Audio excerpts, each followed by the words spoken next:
지난해 일본은 한국을 수출 절차 5대국 명단인 화이트리스트에서 삭제하며 반도체 핵심 소재에 대한 수출 제재를 시작했습니다. 제외 조치가 시행된 지 1년이 지난 지금 얼마나 큰 영향이 있었을까요? 실상을 들여다보면 일본 수출 규제 조치로 한국 산업에 미치는 타격은 미미하다는 것이 결론입니다. 오히려 한국 기업들이 다른 수입처를 찾아내거나 해당 소재를 개발해버리는 방식으로 일본의 제재를 무력화시키고 있습니다. 한국 기업들은 일본의 수출 제재 조치를 기술 격차를 줄이는 계기로 활용하며 경쟁력을 키우고 있습니다.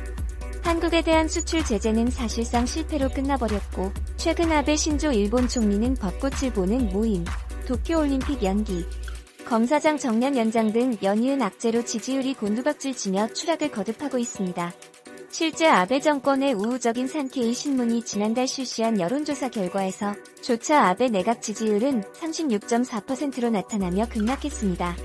같은 달에 실시한 산케이의 직전 여론조사 때보다 무려 7.7%포인트 떨어진 것입니다. 당면 지지하지 않는다는 응답 비율은 52.5%로 같은 기간 10.6%포인트나 상승했습니다. 정권 유지 위험 수준이라는 분석이 나옵니다. 지난달 실시된 마이니치 신문과 아시아 신문의 여론조사에서 아베 내각 지지율이 각각 27%, 29%로 나타나 20%대로 추락하기도 했습니다. 일본 국민들은 차기 총리로 가장 어울리다고 생각하는 정치인을 아베 총리의 정치적 라이벌인 이시바 시게루 전 자민당 간사장을 꼽고 있습니다. 여담이지만 한때 아베를 제치고 차기 총리 여론조사 1위를 차지했던 고이즈미 신지로 뇌 유명하신 분이죠. 일본 환경상의 자격으로 국제회의에 참석하여 잡시광 환경 문제에 대해 재미있고 쿨하고 섹시하게 대처하겠다는 희대의 명언을 남기며 펀쿨색좌라는 별명까지 얻게 된 분입니다. 그 외에도 스테이크 드립, 무한반복화법 등 다양한 재미있는 흑역사를 제조하다가 이제는 8.8%의 지지율로 3위까지 떨어지게 되었습니다. 고이즈미 신지로가 총리 후보 3위라는 것도 재미있네요. 어쨌든 이것이야말로 아베 내각의 몰락을 단적으로 보여주고 있는 지표입니다. 이처럼 아베 총리의 지지율이 무너지게 된 결정적 계기는 구로카와 검사장 사건입니다. 검사 청년 연장을 핵심으로 하는 검찰청법 개정을 추진하면서까지 구로카와를 검사장에 앉히려다가 엄청난 역풍을 맞았습니다. 아베 총리는 검찰청법에 팔아 올해 2월이 청년인 구로카와 검사장을 차기 검찰총장으로 임명하기 위해 애를 썼습니다. 국가공무원법을 적용하는 40년 이래 처음이라는 자의적 법 적용으로 지난 1월 정년을 6개월 연장하는 결정을 내렸습니다. 하지만 구로카와 검사장은 최근의 긴급사태 기간에 기자들과 맞닥을 한 사실이 언론 보도를 통해 폭로되자 사퇴했습니다. 구로카와가 법무성에서 근무하는 동안 감시사회의 기초를 만드는 것 아니냐고 비판받는 공모죄와 외국인 노동자의 인권 악화가 우려되는 출입국관리법 개정안이 통과됐는데요. 현 정권에 유리하게 입김을 불어넣어 독립성을 훼손시켰다는 비판을 받아왔습니다. 검사 정년 연장도 현 정권과 친밀한 구로카와를 검사총장에 앉히고 아베 총리 퇴임 후를 준비하는 것 아니냐는 의혹이 매우 컸었습니다. 일본 정계에서는 아베 총리가 검찰청법 개정과 구로카와 검찰총장 체제로 검찰을 장악하려고 했지만 사퇴로 좌절됐다고 보고 있습니다. 그간 일본에서는 정계와 검찰 사이에는 검찰 인사의 정치가 개입하지 않는다는 확립된 관례가 존재했고 지켜져 왔습니다.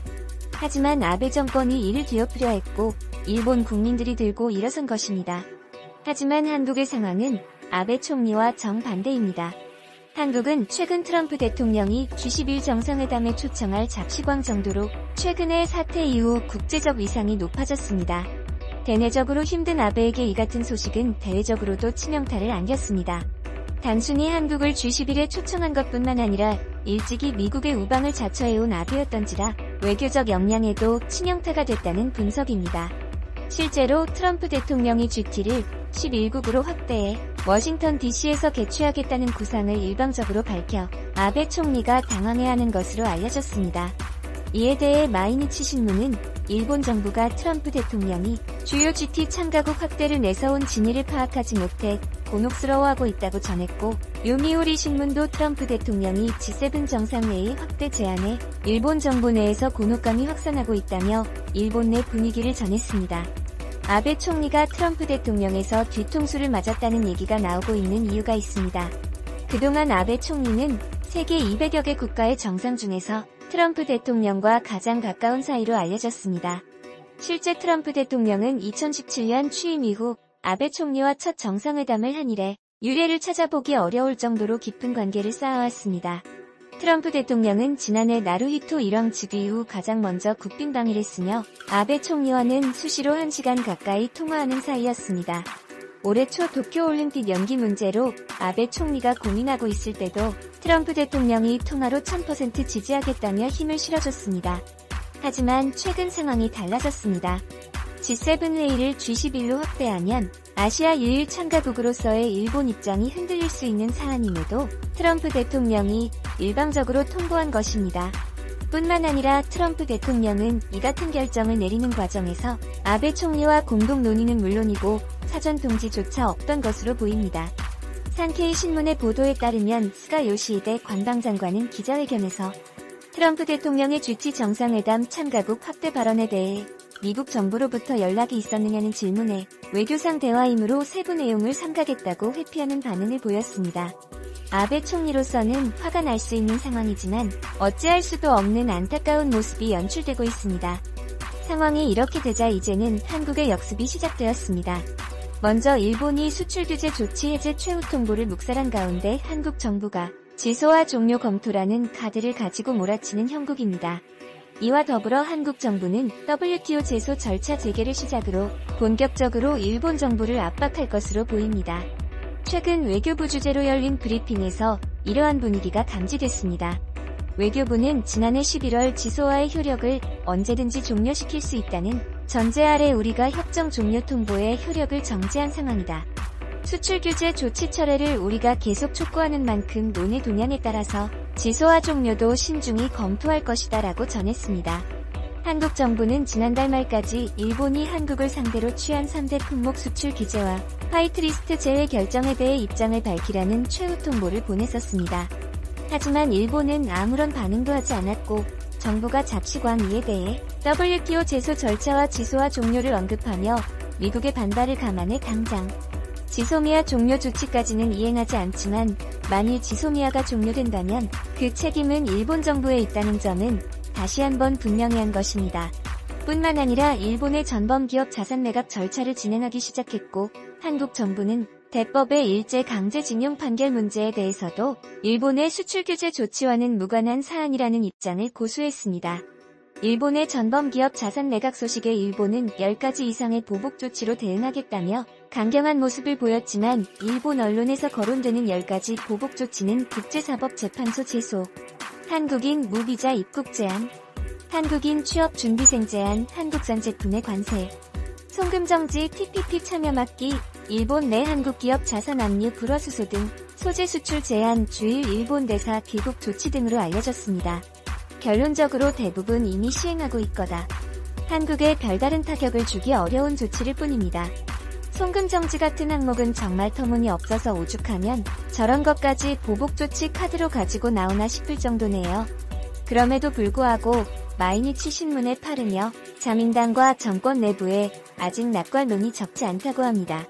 긴급사태가 해제되면 분위기가 바뀌고 6월 중순 정기국회가 끝나면 아베의 지지율이 회복된다는 것입니다.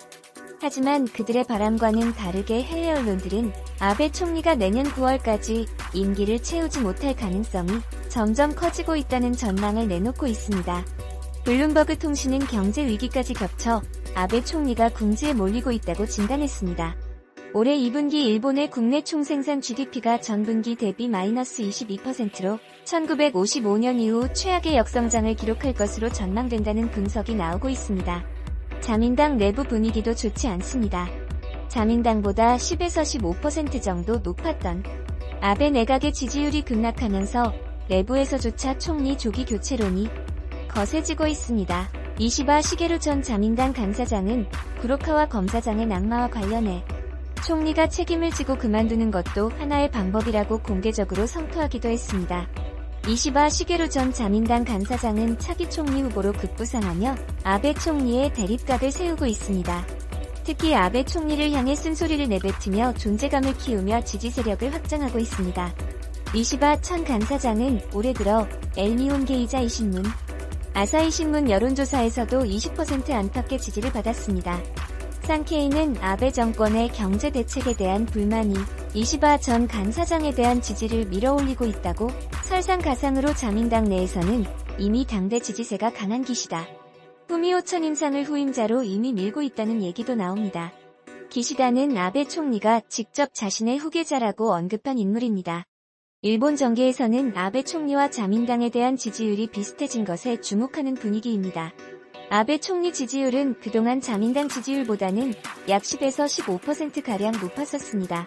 일본 정계 관계자는 총리 지지율이 자민당 지지율과 비슷하게나 그보다 낮아지면 의원들 사이에서 차기 총선에서 살아남기 위해 총리를 교체하는 게 낫다는 여론이 순식간에 확산한다고 분위기를 전했습니다.